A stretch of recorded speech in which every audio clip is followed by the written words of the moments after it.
Morning बच्चों, आज का टॉपिक है रेडियो एक्टिविटी यानी रेडियो सक्रियता। तो देखिए ये भी काफ़ी अच्छा टॉपिक है, इससे भी शॉर्ट क्वेश्चंस वगैरह आते हैं। तो चलिए फर्स्ट पॉइंट से स्टार्ट करते हैं।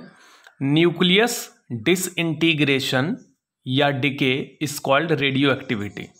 इसका मतलब होता है, न्यूक्लियस को हिंदी में क्या कहेंगे? नाभिक।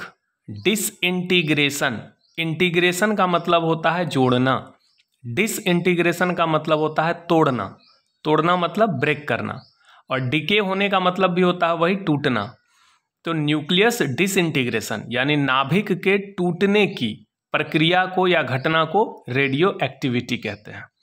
यानी रेडियो एक्टिविटी एक ऐसा फेनोमेना है, एक ऐसी घटना है जिसमें कोई भी न्यूक्लियस जो कि अनस्टेबल है, अस्थायी है, ठीक है। तो कोई भी न्यूक्लियस अनस्टेबल क्यों होता है? आप जानते हैं कि न्यूक्लियस के अंदर दो पार्टिकल होते हैं, न्यूट्रॉन और प्रोटॉन।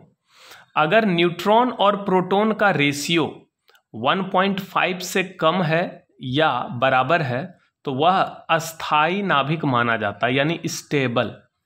तो वो नेचुरली टूटता नहीं है। लेकिन अगर न्यूट्रॉन और प्रोटॉन का रेशियो 1.5 से अधिक हो जाए, यानी न्यूट्रॉन की संख्या बहुत अधिक हो जाए प्रोटॉन से, तो वह नाभिक अस्थायी होकर टूटने लगता है। तो इसी घटना को हम रेडियो एक्टिविटी कहते हैं। जब भी कोई न्यूक्लियस टूटता है तो वहां पर अल्फा, बीटा और गामा रे की उत्पत्ति होती है। Whenever a nucleus disintegrates, then alpha, beta and gamma rays are produced. Radio activity दो टाइप का हो सकता है, एक होता है नेचुरल, प्राकृतिक, और एक होता आर्टिफिशियल यानी कृत्रिम। तो नेचुरल रेडियो एक्टिविटी में क्या होता है कि कोई अनस्टेबल न्यूक्लियस खुद से ही टूटने लगता है क्योंकि वो अनस्टेबल है। और आर्टिफिशियल तरीके में क्या होगा कि इसमें किसी स्टेबल न्यूक्लियस पर बम्बार्डिंग करा के अनस्टेबल बनाया जाता है और फिर वो टूटने लगता है। तो आर्टिफिशियल में जानबूझकर एक स्टेबल को अनस्टेबल बनाकर रेडियो एक्टिविटी करवाया जाता है, और नेचुरल में तो खुद ही अनस्टेबल रहता है, तो वो रेडियो एक्टिव सब्सटेंस है, तो इसलिए वो टूटने लगता है। तो रेडियो एक्टिविटी क्या हो गया? न्यूक्लियस के डिसइंटीग्रेट होने की घटना को यानी टूटने की घटना को हम रेडियो एक्टिविटी कहते हैं। अब देखिए, अल्फा रे का मतलब हो गया beam of alpha particles. Alpha particle तो एक पार्टिकल है, ऐसे ऐसे अरबों खरबों पार्टिकल्स का जो बीम होता है उसको हम क्या कहेंगे? अल्फा रे। जब हम रे बोलते हैं तो उसके अंतर्गत बहुत सारे अल्फा पार्टिकल्स आ गए, ठीक है। बीटा रे का मतलब हो गया बीम ऑफ बीटा पार्टिकल्स, बहुत सारे बीटा पार्टिकल्स हैं, उसका बीम है, उस बीम को हम बीटा रे कहेंगे। तो एक बीटा रे के बीम में बहुत सारे बीटा पार्टिकल्स होंगे। गामा रे को हम इलेक्ट्रोमैग्नेटिक वेव कहते हैं। गामा रे कोई गामा पार्टिकल का बीम नहीं है, बल्कि यह इलेक्ट्रोमैग्नेटिक वेव है। इसलिए गामा रे में ना कोई चार्ज होता है ना कोई मास होता है, ये पार्टिकल नहीं है बल्कि एक इलेक्ट्रोमैग्नेटिक वेव है। अब देखिए अल्फा पार्टिकल, अल्फा पार्टिकल के बारे में आपको इलेक्ट्रोस्टैटिक्स में हमने पढ़ाया था कि हीलियम आयन He++ यानी हीलियम आयन या हीलियम न्यूक्लियस को हम अल्फा पार्टिकल कहते हैं। तो अब हीलियम एटम के ऑर्बिट में, हीलियम एटम का एटॉमिक नंबर कितना है? 2। इसका मास नंबर है 4। इसका मतलब इसमें 2 इलेक्ट्रॉन होगा, 2 प्रोटॉन होगा, और 4 में 2 गया, 2 न्यूट्रॉन होगा। तो 2 न्यूट्रॉन 2 प्रोटॉन, ये न्यूक्लियस के अंदर, और इसके ऑर्बिट में 2 इलेक्ट्रॉन होगा। अगर यह दोनों इलेक्ट्रॉन इससे निकाल दिया जाए तो केवल न्यूक्लियस बचेगा। इसीलिए He++ आयन को हम हीलियम न्यूक्लियस कहते हैं। और हीलियम न्यूक्लियस का मतलब हो गया 2 प्रोटॉन 2 न्यूट्रॉन।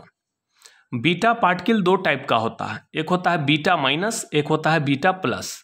तो जब भी हम बीटा पार्टिकल बोलेंगे तो इसका मतलब बीटा माइनस ही होता है, ठीक है, क्योंकि ये पार्टिकल रेयरली फाउंड होता है, ये बहुत कम मात्रा में पाया जाता है, ये नहीं के बराबर होता है। तो बीटा पार्टिकल कहने का मतलब होता है बीटा माइनस। अब बीटा माइनस को हम इलेक्ट्रॉन कहते हैं और बीटा प्लस को पॉजिट्रॉन कहते हैं। बीटा माइनस पार्टिकल का सिंबल है E- क्योंकि ये इलेक्ट्रॉन है, और बीटा प्लस पार्टिकल का सिंबल है E+। E+ का मतलब बीटा प्लस, E- का मतलब बीटा माइनस। ये जो पॉजिट्रॉन है E+, इसका चार्ज है प्रोटॉन के बराबर, लेकिन इसका मास है इलेक्ट्रॉन के बराबर। इसका चार्ज कितना है? प्लस, यानी प्रोटॉन के बराबर, और मास है इलेक्ट्रॉन के बराबर। और ये जो पार्टिकल है बीटा माइनस, इसका चार्ज और मास दोनों इलेक्ट्रॉन के बराबर है। और गामा रे का तो ना कोई चार्ज होता है ना कोई मास होता है। अब देखिए बीटा डीके प्रोसेस, चूंकि बीटा पार्टिकल दो टाइप का होता है, तो बीटा डीके प्रोसेस भी दो तरह का हो जाएगा, एक बीटा माइनस डीके प्रोसेस, एक बीटा प्लस डीके प्रोसेस। लेकिन इस दोनों प्रोसेस में बीटा माइनस डीके प्रोसेस ज्यादातर होता है, इसलिए हम लोग बीटा डीके जब हम बोलेंगे तो इसका मतलब ही हो जाता है बीटा माइनस डीके प्रोसेस। तो देखिए आखिर रेडियो एक्टिविटी होता क्यों है? तो किसी भी न्यूक्लियस के अंदर अगर न्यूट्रॉन की संख्या प्रोटॉन से बहुत अधिक हो जाए तो नेचुरली क्या होता है, वो न्यूक्लियस अनस्टेबल होकर टूटने लगता है। और टूटते टूटते ये तब तक टूटता है जब तक न्यूट्रॉन और प्रोटॉन का रेशियो 1.5 या उसके अंदर ना आ जाए, तब वो स्टेबल हो जाएगा। स्टेबल होने के बाद रेडियो एक्टिविटी बंद हो जाएगी। तो रेडियो एक्टिविटी होता है अनस्टेबल न्यूक्लियस को स्टेबल करने के लिए। ठीक है। बीटा माइनस डीके प्रोसेस में क्या होता है, एक न्यूट्रॉन टूटकर एक प्रोटॉन बनाता है, एक बीटा माइनस बनाता है और एक एंटी न्यूट्रिनो। इस पार्टिकल को देखिए, ये न्यू के ऊपर एक लाइन दिया हुआ है, इसको कहते हैं न्यूट्रिनो। इसका ना कोई चार्ज है ना कोई मास है, और इसको कहते हैं एंटी न्यूट्रिनो। एंटी न्यूट्रिनो, इसका भी ना कोई चार्ज है ना कोई मास है। तो बीटा माइनस डीके प्रोसेस में क्या होता है, एक न्यूट्रॉन टूटकर एक प्रोटॉन बनाता है, एक इलेक्ट्रॉन देता है और एंटी न्यूट्रिनो देता है। ठीक है। और बीटा प्लस डीके में क्या होता है, एक प्रोटॉन टूटता है किसमें, न्यूट्रॉन में। यहां पर देखिए न्यूट्रॉन टूट रहा है प्रोटॉन, इलेक्ट्रॉन और एंटी न्यूट्रिनो में। प्रोटॉन टूट रहा है न्यूट्रॉन, पॉजिट्रॉन प्लस न्यूट्रिनो में। तो आपको मेनली ये वाला याद रखना है, बीटा डीके यानी बीटा माइनस डीके याद रखना है। ठीक है। अब जरा सोचिए, मान लीजिए कोई न्यूक्लियस है, ये मान लीजिए एक न्यूक्लियस है, इस न्यूक्लियस का नाम है X। इसके अंदर प्रोटॉन की संख्या, कुछ तो प्रोटॉन होगा, उसकी संख्या को हम Z कहेंगे, और कुछ न्यूट्रॉन भी होगा, न्यूट्रॉन की संख्या को A-Z कहेंगे, और दोनों की संख्या को जोड़ दें यानी पूरे न्यूक्लियॉन की संख्या, तो उसको A कहते हैं यानी मास नंबर कहते हैं। जब बीटा माइनस डीके प्रोसेस होगा तो एक न्यूट्रॉन टूटकर एक प्रोटॉन बनाएगा। तो जब एक न्यूट्रॉन, यहां है न्यूट्रॉन, जब एक न्यूट्रॉन टूटकर एक प्रोटॉन बनाएगा तो जाहिर सा बात है Z का मान 1 बढ़ जाएगा, लेकिन एटॉमिक नंबर वही रहेगा। जैसे 1 2 3 4 5 6, यहां पर 6 प्रोटॉन है, 1 2 3 4 5 6, और मान लीजिए 6 न्यूट्रॉन है। तो एटॉमिक नंबर 6 है क्योंकि 6 प्रोटॉन है, और न्यूट्रॉन की संख्या 6 है, तो 6 + 6 12, यानी मास नंबर कितना है 12। जब एक न्यूट्रॉन टूटकर एक प्रोटॉन बनाएगा तो न्यूट्रॉन की संख्या 1 कम हो जाएगी यानी 5, जबकि प्रोटॉन की संख्या 1 बढ़ जाएगी यानी 7। तो इसका मास नंबर अभी भी 7 + 5 12 रहेगा, यानी मास नंबर में कोई चेंज नहीं होगा, लेकिन इसका एटॉमिक नंबर 1 बढ़ेगा क्योंकि प्रोटॉन की संख्या 1 बढ़ जाएगी। तो जब भी बीटा माइनस डीके प्रोसेस होगा, यानी जब भी एक न्यूट्रॉन टूटकर एक प्रोटॉन बनाएगा, ठीक है, और ये इलेक्ट्रॉन है यानी बीटा पार्टिकल, तो ये बीटा पार्टिकल बाहर निकलेगा। तो क्या होता है, जब भी एक न्यूट्रॉन टूटकर एक प्रोटॉन बनाता है तो जो न्यूक्लियस है उसका एटॉमिक नंबर 1 बढ़ जाएगा। अगर ये हीलियम का न्यूक्लियस है तो ये लिथियम में कन्वर्ट हो जाएगा। तो इस न्यूक्लियस का एटॉमिक नंबर कितना है, Z। इस न्यूक्लियस का एटॉमिक नंबर 1 बढ़ेगा यानी Z+1 होगा, जबकि इसका मास नंबर वही रहेगा, यानी ये न्यूक्लियस कंप्लीटली चेंज हो जाएगा, ये Y हो जाएगा। तो यहां पर देखिए एक न्यूक्लियस है X, इसका एटॉमिक नंबर है Z, मास नंबर है A। जब एक बीटा पार्टिकल निकलेगा, यहां पर देखिए ना हमने माइनस दिया ना प्लस, इसका मतलब ये माइनस वाला है, क्योंकि बीटा पार्टिकल कहने का मतलब होता है माइनस वाला। तो बीटा पार्टिकल आखिर निकला कैसे, न्यूक्लियस के अंदर तो इलेक्ट्रॉन्स नहीं है, न्यूक्लियस के अंदर केवल प्रोटॉन और न्यूट्रॉन है, फिर ये बीटा पार्टिकल न्यूक्लियस के टूटने से निकलता है कैसे। तो न्यूक्लियस के अंदर जो न्यूट्रॉन होते हैं वो टूटते हैं प्रोटॉन में, और उसी प्रोसेस को हम बीटा माइनस डीके प्रोसेस या बीटा डीके कहते हैं। इसी प्रोसेस में आपका बीटा पार्टिकल निकलता है। तो जब भी एक बीटा पार्टिकल निकलता है तो इसका सीधा मतलब है कि एक न्यूट्रॉन टूटकर एक प्रोटॉन में कन्वर्ट हुआ है। तो एक बीटा पार्टिकल जब निकलेगा तो एटॉमिक नंबर आपका एक बढ़ेगा, क्योंकि प्रोटॉन की संख्या एक बढ़ेगी, लेकिन मास नंबर वही रहेगा। तो इस इक्वेशन को याद रखें, बीटा पार्टिकल के निकलने से क्या होता है, मास नंबर एक बढ़ता है, एटॉमिक नंबर में कोई चेंज नहीं होता है। लेकिन मान लीजिए अगर अल्फा पार्टिकल निकल जाए तो क्या होगा। अगर इसी न्यूक्लियस के बारे में सोचिए, अल्फा पार्टिकल का मतलब होता है 2 प्रोटॉन 2 न्यूट्रॉन, इसी को हम अल्फा पार्टिकल कहते हैं। तो अगर यहाँ से 2 प्रोटॉन खाली कर दो और 2 न्यूट्रॉन को भी निकाल दो तो मास नंबर सीधा 4 घटेगा, और जबकि एटॉमिक नंबर 2 घटेगा, क्योंकि प्रोटॉन हमने 2 निकाला है। तो इसका मतलब जब भी किसी न्यूक्लियस से एक अल्फा पार्टिकल निकलेगा तो इसका मतलब सीधा है कि उसका मास नंबर 4 कम हो जाएगा और एटॉमिक नंबर 2 कम होगा। तो ये दोनों काफ़ी इंपॉर्टेंट है कि अगर किसी न्यूक्लियस से अल्फा कण निकलेगा तो क्या होता है और बीटा कण निकलेगा तो क्या होता है। तो अल्फा पार्टिकल के निकलने से मास नंबर 4 घटेगा, एटॉमिक नंबर 2 घटेगा, और बीटा पार्टिकल के निकलने से मास नंबर में कोई चेंज नहीं होगा, एटॉमिक नंबर उल्टा 1 बढ़ जाएगा।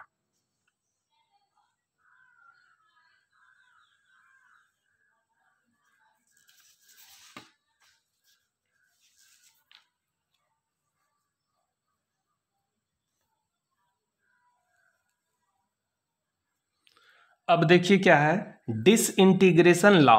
डिसइंटीग्रेशन लॉ को हम विखंडन नियम कहते हैं। तो नाभिक क्या होते हैं, जो अनस्टेबल न्यूक्लियस होते हैं वो लगातार टूटते हैं। तो मान लीजिए यूरेनियम है, थोरियम है, पोलोनियम है, ये सब क्या है, रेडियो एक्टिव सब्सटेंस है या रेडियो एक्टिव एलिमेंट्स हैं। यूरेनियम क्या होता है, प्राकृतिक तरीके से वो अस्थायी होता है और वो लगातार क्या होता है, टूटते रहता है। तो मान लीजिए हमारे पास यूरेनियम का एक टुकड़ा है, उस टुकड़े में अरबों खरबों यूरेनियम एटम्स होंगे। तो मान लीजिए किसी समय t बराबर 0 पर, यानी जिस समय हमने देखना स्टार्ट किया, तो t बराबर 0 समय पर, इनिशियली का मतलब होता है प्रारंभ में, इनिशियली मतलब प्रारंभ में, यानी t बराबर 0 समय पर टोटल नंबर ऑफ एटम्स या टोटल नंबर ऑफ न्यूक्लियाई, क्योंकि जितने एटम होंगे उतने ही न्यूक्लियस होंगे। तो मान लेते हैं कुल परमाणुओं की संख्या कितनी है, n0। एकदम स्टार्टिंग में यानी t बराबर 0 टाइम पर कितने एटम्स हैं, n0। मान लीजिए यूरेनियम का एक टुकड़ा है, ये टुकड़ा किसका है, यूरेनियम का। इसके अंदर अरबों खरबों यूरेनियम एटम है, यानी यूरेनियम के न्यूक्लियस है, ठीक है। इसकी संख्या अभी स्टार्टिंग में कितनी है, n0। मान के चलिए 100 आइटम है, ठीक है, एज फॉर एग्जाम्पल मान लेते हैं 100 आइटम है। तो जब ये टूटना, ये तो टूटते रहेगा लगातार, तो कुछ सेकंड के बाद जैसे जैसे समय बीतेगा, इस परमाणु में से, जैसे यहाँ पर 100 आइटम है तो 100 में से क्या होगा, कुछ टूट कर खत्म हो जाएगा, बाकी बचेगा। तो मान लीजिए 1 सेकंड के बाद 10 एटम टूट गया और हमारे पास कितना एटम रह गया, 90। फिर 1 सेकंड के बाद 9 एटम टूट गया, हमारे पास 81। तो हम क्या देख रहे हैं कि एटम्स जो हैं यानी न्यूक्लियस जो हैं वो लगातार टूटते रहते हैं, ठीक है। तो स्टार्टिंग में यानी प्रारंभ में हमारे पास कितने न्यूक्लियस थे, 100 न्यूक्लियस। 1 सेकंड के बाद कितने बच गए, 90। तो यानी 10 न्यूक्लियस टूट गया 1 सेकंड में। तो रेडियो सक्रियता की जो दर है, वो क्या हो गया, 10 डिसइंटीग्रेशन पर सेकंड। ये डीपीएस का मतलब क्या होता है, यहां पर देखिए लिखा हुआ है डीपीएस। डीपीएस का मतलब होता है डिके पर सेकेंड या डिसइंटीग्रेशन पर सेकेंड। तो 1 डीपीएस का मतलब हो गया 1 डिसइंटीग्रेशन पर सेकेंड, यानी जब 1 सेकेंड में एक ही नाभिक टूटेगा तो उस समय रेडियो सक्रियता के टूटने की दर कितनी कहलाएगी, 1 डीपीएस। उसके बाद अगर 2 डीपीएस लिखा हुआ है तो इसका मतलब हो गया 2 डिसइंटीग्रेशन पर सेकेंड, यानी 1 सेकेंड में 2 नाभिक टूट रहा है। 3 डीपीएस का मतलब हो गया 3 डिसइंटीग्रेशन पर सेकेंड, यानी 1 सेकेंड में 3 नाभिक टूट रहा है। तो यहां पर देखिए स्टार्टिंग में हमारे पास 100 न्यूक्लियस था, 1 सेकेंड के बाद 90 बचा, यानी 10 न्यूक्लियस टूट कर निकल गया। तो उस समय रेडियो सक्रियता की दर कितनी थी, 10 डिसइंटीग्रेशन पर सेकेंड। फिर 1 सेकेंड में 9 न्यूक्लियस टूट कर निकल गया। तो अब हमारे पास कितना बच गया, 81 न्यूक्लियस बच गया। तो यहां पर रेडियो सक्रियता की दर कितनी हो गई, 9 डिसइंटीग्रेशन पर सेकेंड, क्योंकि 1 सेकेंड में 9 न्यूक्लियस टूट गया। तो ये जो रेडियो सक्रियता का दर है ये कांस्टेंट नहीं रहता है, ये चेंज होते रहता है और समय के साथ यह दर क्या होता है, लगातार घटते जाता है। तो रेडियो सक्रियता की दर अब जैसे शुरू में कितना ज्यादा रेट था, 10 डिसइंटीग्रेशन पर सेकेंड, 1 सेकेंड के बाद 9 डिसइंटीग्रेशन पर सेकेंड, फिर 1 सेकेंड के बाद 8 डिसइंटीग्रेशन पर सेकेंड। ये तो मैंने एग्जाम्पल बताया कि ज्यों ज्यों ये टाइम बीतते जाएगा इसका रेट घटते चले जाएगा, लगातार घटते जाएगा। 100 से 90, 90 से 81, 81 से मान लीजिए अब 8 डिसइंटीग्रेशन पर सेकेंड होगा तो कितना हो जाएगा, 74, 73। तो अब मान लीजिए 8 न्यूक्लियस फिर टूट गया तो अब हमारे पास कितना बचा, 73। इसका मतलब पहले सेकंड, दूसरे, तीसरे सेकंड में रेडियो एक्टिविटी का रेट कितना हो जाएगा, 8 डिसइंटीग्रेशन पर सेकंड। तो समय के साथ यह जो दर है, टूटने का जो दर है वो घटते जाता है। तो यह जो डिसइंटीग्रेशन लॉ है, यह लॉ कहता है एट एनी टाइम, यानी किसी भी समय पर, किसी भी समय पर, मान लेते हैं वह समय t है, तो किसी टाइम t पर या किसी भी समय पर the rate of radioactive disintegration, radio सक्रियता के टूटने, डिसइंटीग्रेट होना मतलब टूटना, तो रेडियो सक्रियता विखंडन या टूटने की जो दर है, ठीक है, वो डायरेक्टली प्रोपोर्शनल होता है नंबर ऑफ अनडिकेड एटम्स। उस समय जितना भी अनडिकेड एटम है, यानी जो भी अविखंडित परमाणु है, जो भी अविखंडित नाभिक है, यानी जो न्यूक्लियस नहीं टूटा है, उसकी संख्या के समानुपाती होता है। अब देखिए स्टार्टिंग में हमारे पास 100 न्यूक्लियस हैं जो अनडिकेड हैं, नहीं टूटे हैं, तो इस समय रेडियो सक्रियता की दर अधिक होगी। जैसे जैसे समय बीतेगा कुछ कुछ नाभिक टूटते जाएगा, तो जो बचेगा उसकी संख्या कम होते जाएगी। जैसे 90 बच गया, अभी 81 बच गया, फिर 1 सेकंड के बाद 73 बच गया, फिर 60 बच गया। तो समय के साथ क्या होगा, बचे हुए यानी अविखंडित परमाणुओं की संख्या घटेगी, इसलिए रेट भी घटेगा। तो किसी समय पर रेडियो एक्टिव डिसइंटीग्रेशन का जो रेट होगा वो डायरेक्टली प्रोपोर्शनल होगा उस टाइम पर जितना अनडिकेड एटम होगा उसके।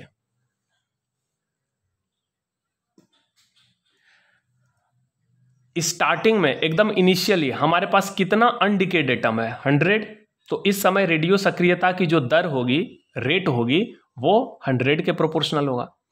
फिर 1 सेकंड के बाद हमारे पास 90 एटम बच गए हैं जो अनडिकेड हैं, नहीं टूटे हैं, तो अब 1 सेकंड के बाद जो रेट होगा वो 90 के प्रोपोर्शनल होगा। फिर 2 सेकंड के बाद जो रेट होगा 81 के प्रोपोर्शनल होगा। 3 सेकंड के बाद जो रेट होगा वो 73 के प्रोपोर्शनल होगा। यानी चूंकि ये संख्या घट रही है, अनडिकेड एटम यानी जो एटम नहीं टूटे हैं उसकी संख्या घट रही है, इसलिए रेट भी घटते जाएगा। तो मान लेते हैं किसी एकदम इनिशियली कितने एटम्स हैं हमारे पास, N0, जो अभी अनडिकेड है, नहीं टूटे हैं, लेकिन समय के साथ तो ये टूटते जाएंगे। तो एट टाइम t, किसी समय t पर टोटल नंबर ऑफ अनडिकेड एटम, किसी समय t पर मान लीजिए अनडिकेड परमाणुओं की संख्या n है। यानी स्टार्टिंग में मान लीजिए 100 एटम था और 3 सेकंड के बाद हमारे पास 60 एटम बचा, इसका मतलब 40 एटम टूट के निकल गया। तो ये जो बचा हमारे पास, इसी को अनडिकेड एटम कहते हैं, यानी जो अभी नहीं टूटा है, अनडिके, अविखंडित। तो मान लेते हैं स्टार्टिंग में कितना आइटम्स था, N0, और t टाइम पर अब कितना आइटम बचा, n, यानी N0 माइनस n टूट के निकल गया। ये 100 था, ये 60 बचा, तो 100 माइनस 60 यानी 40 टूट के निकल गया। तो अब जो ये लॉ कहता है, ये लॉ क्या कहता है, फिर से सुनिए, एट एनी टाइम t, किसी समय t पर, मान लो ये कोई भी टाइम हम t लेते हैं, तो उस टाइम t पर जो रेट होगा वो रेट डायरेक्टली प्रोपोर्शनल होगा उस टाइम पर जो अनडिकेड एटम है उसके। तो dN/dt को कहते हैं रेट ऑफ रेडियोएक्टिव डिसइंटीग्रेशन। जैसे dV/dt को रेट ऑफ वेलोसिटी चेंज बोलते हैं, ds/dt को रेट ऑफ डिस्प्लेसमेंट चेंज बोलते हैं, dy/dx को rate of change of y with respect to x बोलते हैं। तो dN/dt को क्या बोलेंगे, रेट ऑफ रेडियोएक्टिव डिसइंटीग्रेशन। मान लीजिए बहुत छोटे से समय dt में dN एटम टूट गया, तो रेट कितना हो गया, dN/dt।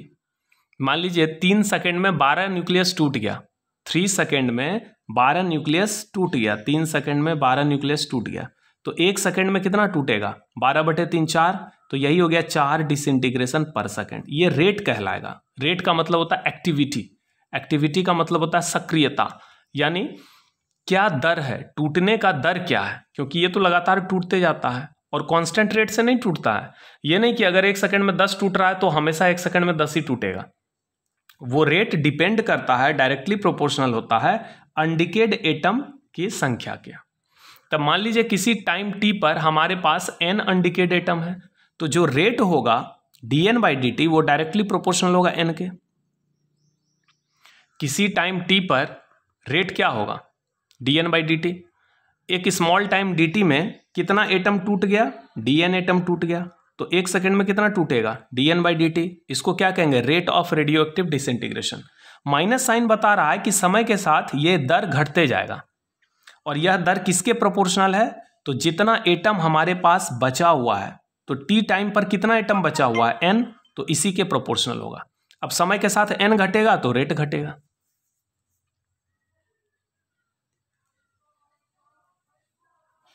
-dN/dt, इस प्रोपोर्शनलिटी को हटाएंगे तो एक कांस्टेंट देंगे लेम्डा। इस लेम्डा को हम डीके कांस्टेंट कहते हैं। डीके कांस्टेंट, डीके का मतलब होता है क्षय होना यानी टूटना, तो इसको हिंदी में बोलते हैं क्षय नियतांक।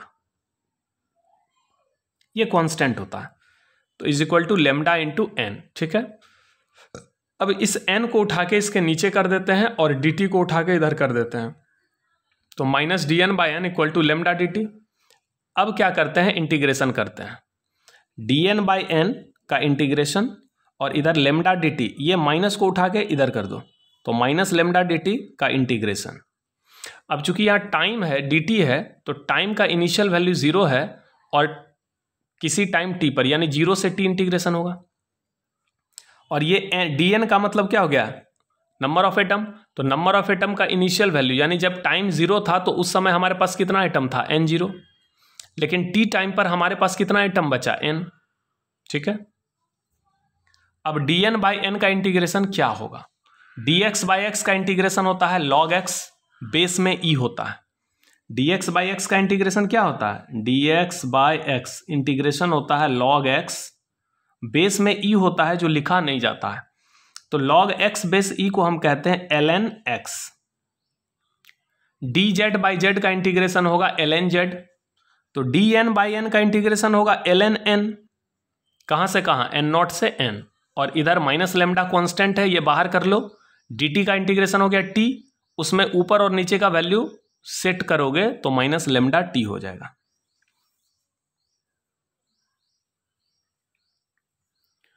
अब देखिए, n के जगह पहले अपर वैल्यू डालिए ln n, और फिर माइनस करके लोअर वैल्यू डालिए ln n0 बराबर माइनस लेम्डा t। अब लॉगरिथम अगर पढ़े हैं तो एक कॉन्सेप्ट है log a minus log b बराबर log a/b, तो log n minus log n0 को लिख सकते हैं log n/n0 minus lambda t। यहां पर लॉगरिथम का बहुत कॉन्सेप्ट यूज हो रहा है। अब देखो n/n0 बराबर हो जाएगा, यहाँ बेस में e है तो e पर पावर ये आ जाएगा, e पर पावर माइनस लेम्डा t। ये एक्सपोनेंशियल फॉर्म में आ गया, ये लॉगरिथमिक फॉर्म में है। अब n0 को उठा के इधर कर दो, तो n is equal to n0 e पर power lambda minus lambda t। तो ये इक्वेशन और ये इक्वेशन आपको याद रखना है। दोनों इक्वेशन में एक ही चीज है। ये n क्या है आप समझिए, ये n क्या है? ये n है किसी टाइम t पर कितना एटम बचा वो है, और n0 क्या है? एकदम स्टार्टिंग में यानी t बराबर 0 टाइम पर कितना एटम था।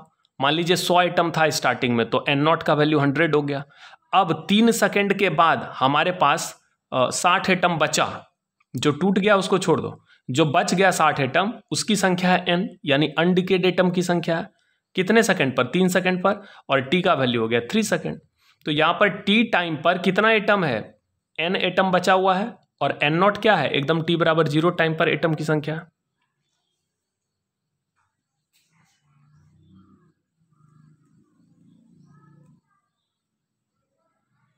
अब देखिए, एक्टिविटी का मतलब होता है दर, यानी सक्रियता, सक्रियता की दर। तो एक्टिविटी किसको कहेंगे, माइनस dN/dt को। यही है rate of radioactive disintegration. तो रेडियो सक्रियता के टूटने की दर को हम शॉर्ट में सक्रियता यानी एक्टिविटी बोलते हैं। तो माइनस dN/dt, यहाँ देखिए माइनस dN/dt का फॉर्मूला है लेमडा इंटू n, और n का अभी अभी मैंने फॉर्मूला निकाला n0 e⁻ लेमडा t। तो एक्टिविटी का फॉर्मूला हो गया लेमडा n, कहाँ से, यहाँ से। इक्वेशन 1 से एक्टिविटी का फॉर्मूला कितना निकल गया, लेमडा n, और n का वैल्यू देखिए लास्ट में मैंने क्या निकाला है, n का वैल्यू मैंने निकाला है n0 e⁻ लेमडा t।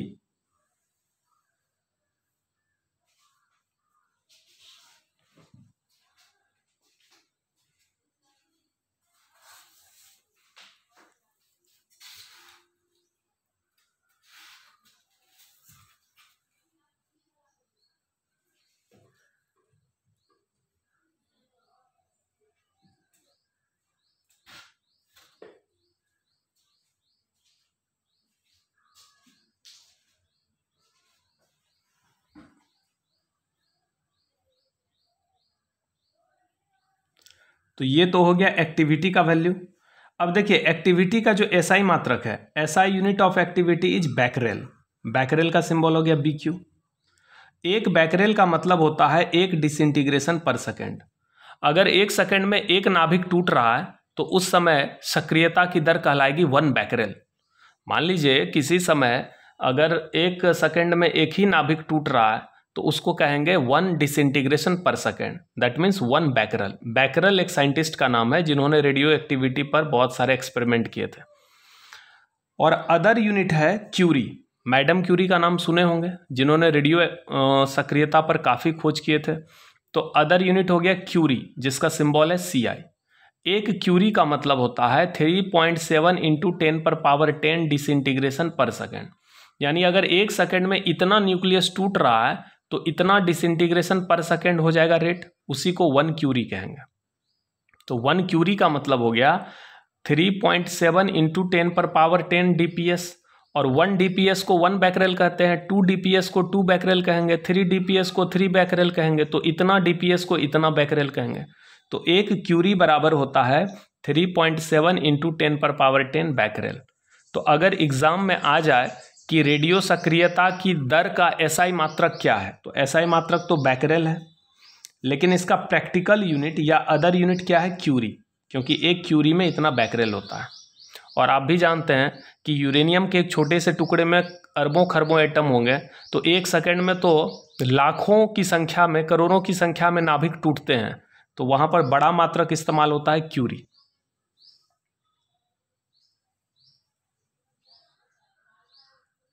अब देखिए है half life period. Half life period का सिंबल है T²। इसको हिंदी में कहते हैं अर्ध आयु काल। तो मान लीजिए हमारे पास एकदम शुरू में कितने नाभिक हैं, 100 नाभिक हैं, तो कुछ तो टाइम लगेगा, ये समय के साथ टूटते जाएगा, और कुछ समय के बाद हमारे पास ठीक 50 नाभिक बचेंगे, 50 टूट जाएंगे। तो जितने टाइम में आधे नाभिक बचते हैं और आधे नाभिक टूट जाते हैं उसको हम हाफ लाइफ पीरियड कहते हैं। यानी हाफ लाइफ पीरियड के बाद क्या होता है, हमारे पास स्टार्टिंग में जितने न्यूक्लियस थे उसके ठीक आधे बचते हैं, आधे टूट जाते हैं। ठीक है, तो हाफ लाइफ किसको कहेंगे कि वह समय जिसमें 50% नाभिक टूट जाते हैं उसको हम हाफ लाइफ कहते हैं। अब देखिए ये जनरल फार्मूला है, ln n/n0 बराबर माइनस लेमडा टी। ये टी टाइम पर अनडिकेड एटम है n। अब इसी फार्मूला को हम यहाँ पर इस्तेमाल करेंगे। तो मान लीजिए अगर इस टी टाइम के जगह हम हाफ लाइफ ले लें, T½ ले लें, हाफ लाइफ पीरियड को T½ कहते हैं, तो माइनस लेमडा इंटू T½ यानी इस जनरल टाइम T के जगह हम हाफ लाइफ डाल दें तो इस T टाइम पर कितना एटम है, n एटम है। तो सोचिए हाफ लाइफ के बाद हमारे पास कितना एटम बचेगा, तो स्टार्टिंग में n0 एटम था तो अब कितना बचेगा, n0/2, आधा आधी बचेगा। अब n0 कैंसिल हो गया तो क्या बचा, ln 1/2। तो ln 1/2 का वैल्यू माइनस ln2 होगा, क्योंकि ln 1 का वैल्यू 0 हो गया, अब माइनस ln2। ये लॉगरिथम पर पूरा बेस्ड है। माइनस लेमडा T½ अब देखिए माइनस माइनस तो हो गया कैंसिल, तो यहाँ से हाफ लाइफ पीरियड का फॉर्मूला क्या निकल गया, ln2/λ। अब log 2 बेस e को ln2 कहते हैं, जिसका वैल्यू होता है 0.693। तो हाफ लाइफ पीरियड का फॉर्मूला हो गया 0.693 बाई लेमडा, यानी ln2 बाई लेमडा। एक होता है average life period. Average life period का मतलब होता है औसत आयु, यानी मीन लाइफ, औसत आयु। तो जितने समय के बाद 63% न्यूक्लियस टूट जाता है उसको हम औसत आयु कहते हैं। मान लीजिए हमारे पास शुरू में 100 एटम था, अब मान लीजिए इसमें से 63 एटम टूट गया और हमारे पास लगभग 36 एटम बच गया।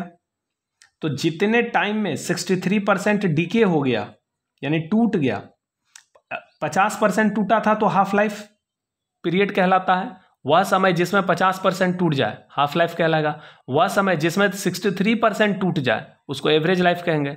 तो एवरेज लाइफ का फॉर्मूला होता है 1 बाई लेमडा। हाफ लाइफ का फॉर्मूला होता है 0.693 बाई लेमडा। यानी लिख सकते हैं कि half life period is equal to 0.693, यहां से देखिए half life period T half is equal to 0.693 into 1 by lambda, और 1 बाई लेमडा को क्या बोलते हैं, एवरेज लाइफ। तो हाफ लाइफ बराबर 0.693 गुना एवरेज लाइफ। ये एवरेज लाइफ को टी एवरेज भी आप लिख सकते हैं। अच्छा, एवरेज लाइफ, यहां से टी एवरेज का वैल्यू निकालने के लिए ये 0.693 को नीचे ले जाएंगे, तो 1 बाई 0.693 का वैल्यू हो जाएगा 1.44। तो एवरेज लाइफ बराबर 1.44 गुना हाफ लाइफ।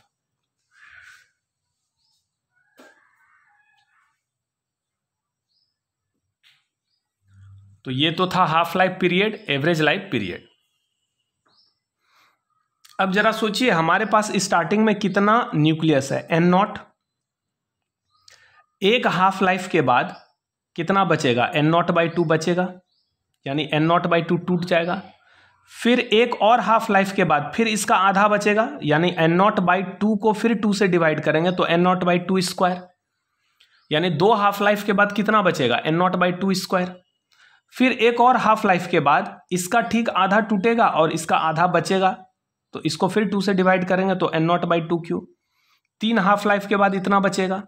तो एक जनरल कॉन्सेप्ट बता रहे हैं कि अगर स्टार्टिंग में N0 एटम है तो N हाफ लाइफ के बाद, कितने हाफ लाइफ के बाद, N हाफ लाइफ के बाद कितने एटम बचेंगे, N0/2 पर पावर n। इतने एटम हमारे पास रह जाएंगे कितने हाफ लाइफ के बाद, N हाफ लाइफ। मान लीजिए हाफ लाइफ पीरियड यूरेनियम का, मान लीजिए हाफ लाइफ पीरियड 10 साल है, 10 ईयर्स, यानी किसी यूरेनियम के टुकड़े को आधा आधी टूटने में 10 वर्ष लगेंगे। तो हाफ लाइफ हो गया 10 साल, 2 हाफ लाइफ हो जाएगा 20 साल, 3 हाफ लाइफ हो जाएगा 30 साल। तो मान लीजिए अभी हमारे पास कितने एटम हैं,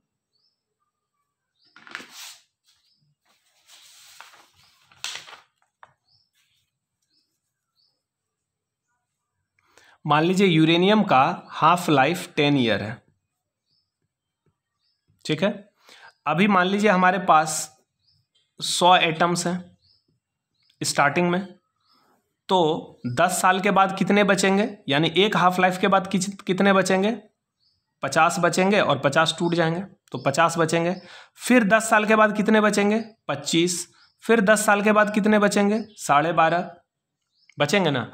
तो इसका मतलब एक हाफ लाइफ के बाद 50, 2 हाफ लाइफ के बाद 25 और 3 हाफ लाइफ के बाद 12.5, यानी 3 हाफ लाइफ के बाद इतने बचे। हमने जनरल फार्मूला बताया कि N हाफ लाइफ के बाद कितने बचेंगे, तो N हाफ लाइफ के बाद N0/2 पर पावर n बचेंगे। तो यहाँ पर N0 का वैल्यू है 100, तो यहाँ पर डालिए 100/2 पर पावर n। n का वैल्यू कितना है, 1 half life, 2 half life, 3 half life, तो n का वैल्यू 3 डालिए। तो यानी 100 को जब हम 8 से डिवाइड करेंगे तो 12.5 आ जाएगा। उसी तरह से 2 हाफ लाइफ के बाद 25 एटम बचे, तो 2 n के जगह 2 डालोगे तो 100/2 स्क्वायर, यानी 100/4, 25 आ गया। और एक हाफ लाइफ के बाद N0/2 पर पावर 1, यानी 100/2 पर पावर 1, 100/2 यानी 50। तो n हाफ लाइफ के बाद कितने एटम बचेंगे, N0/2 पर पावर n।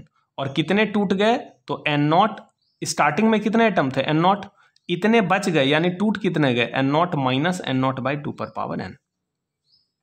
तो जो टूट गए उस पर चिंता मत करिए, जो बचा है उस पर चिंता करिए, उस पर फोकस करिए कि हमारे पास n हाफ लाइफ के बाद कितने एटम बचेंगे, N0/2 पर पावर n। तो चलिए रेडियो एक्टिविटी को अब लिखना स्टार्ट करिए।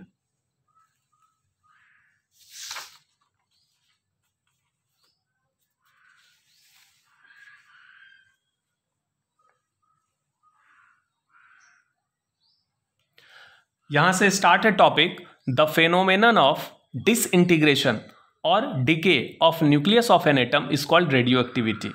किसी एटम के न्यूक्लियस के टूटने की घटना को हम रेडियो एक्टिविटी कहते हैं।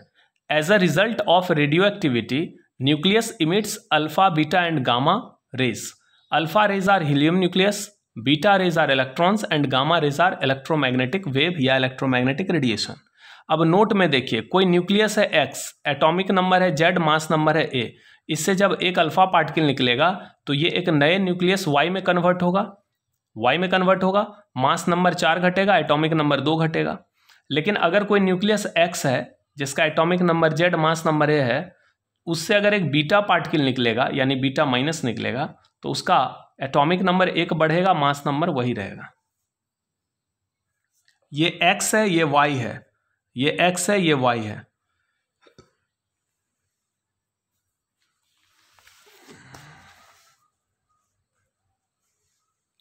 नेक्स्ट है disintegration law. This law states that, यह लॉ क्या कहता है, the rate of radioactive disintegration at any time, किसी भी टाइम पर जो रेडियो सक्रियता की दर होती है is proportional to the number of atoms present at that time. वह उस समय जितने एटम प्रेजेंट हैं यानी जितने एटम बचे हुए हैं अविखंडित हैं उसके संख्या के समानुपाती होता है। This law can be expressed mathematically. इस लॉ को हम मैथमेटिकली एक्सप्रेस कैसे करेंगे, तो मान लेते हैं let N naught equal to number of atoms present at T बराबर 0। मान लेते हैं टी बराबर 0 समय पर यानी प्रारंभ में हमारे पास एटम की संख्या एन नॉट है। N is equal to number of atoms remaining unchanged at time T. मान लेते हैं टी टाइम पर हमारे पास एन एटम बच गए। So according to this law, अतः इस नियम के अनुसार जो रेडियो सक्रियता की दर है -dn/dt वो डायरेक्टली प्रोपोर्शनल होगा n के, जहां n है number of atoms remaining unchanged यानी जो अविखंडित परमाणु है, जो टूट गया वो तो चला गया, जो बचा हुआ है यानी रिमेंड है उसकी संख्या के प्रोपोर्शनल होगा। तो रेडियो सक्रियता की दर को -dn/dt कहते हैं, जो डायरेक्टली प्रोपोर्शनल होगा। किसी टाइम t पर जो रेट होगा वो डायरेक्टली प्रोपोर्शनल होगा उस टाइम पर जितना एटम बचा है उसके। तो -dn/dt is equal to lambda N, जहां लेमडा को डीके कांस्टेंट कहेंगे। अब ये पूरा सॉल्यूशन आप तो जान रहे हैं कैसे कैसे हुआ है।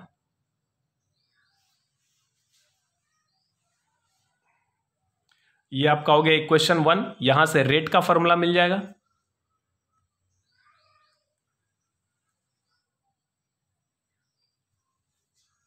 ये इक्वेशन 2 और ये equation 3।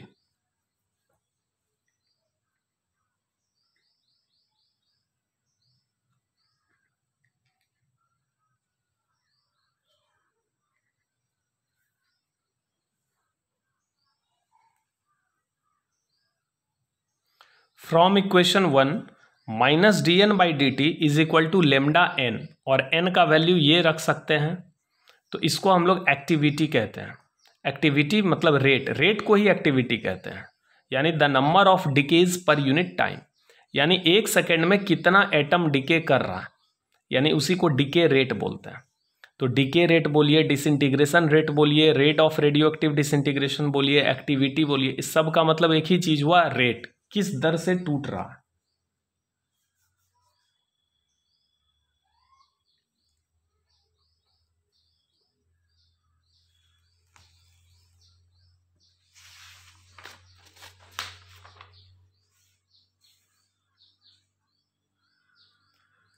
SI unit of activity is becquerel, practical unit is curie, 1 curie equal to 3.7 into 10 per power 10 dps and 1 becquerel equal to 1 decay per second यानी 1 dps।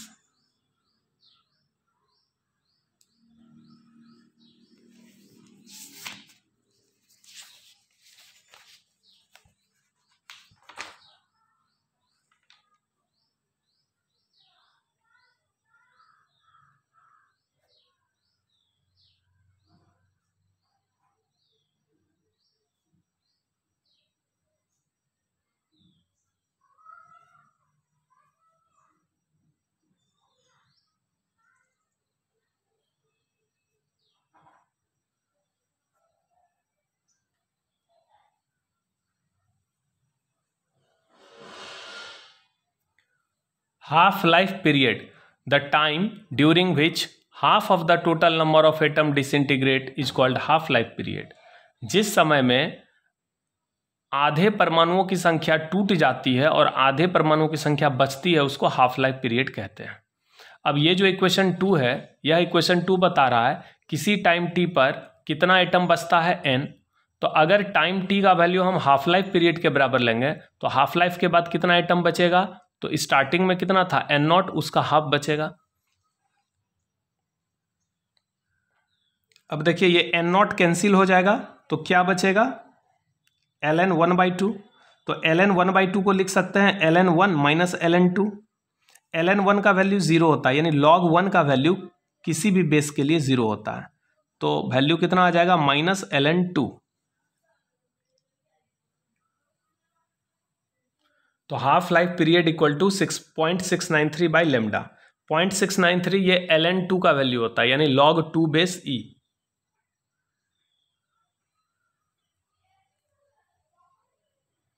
अब देखिए average life period, it is equal to reciprocal of decay constant, यानी decay constant lambda का जो उल्टा होता है उसको हम एवरेज लाइफ पीरियड कहते हैं। यहां से देख लीजिए half life period equal to 0.693 into 1 by lambda, और 1 बाई लेमडा को हम एवरेज लाइफ कहते हैं। तो half life equal to 0.693 into average life equal to 1.44 into half life.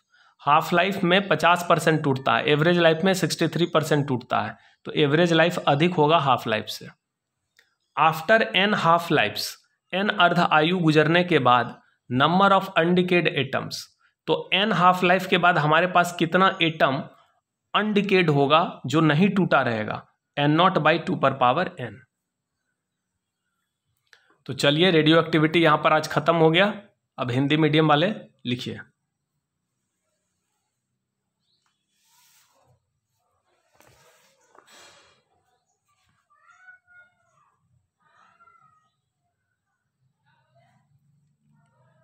यहां पर x है, ये y है, ये x है, ये y है।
ठीक है, यहाँ पर रेडियो एक्टिविटी ख़त्म हो गया। Thank you.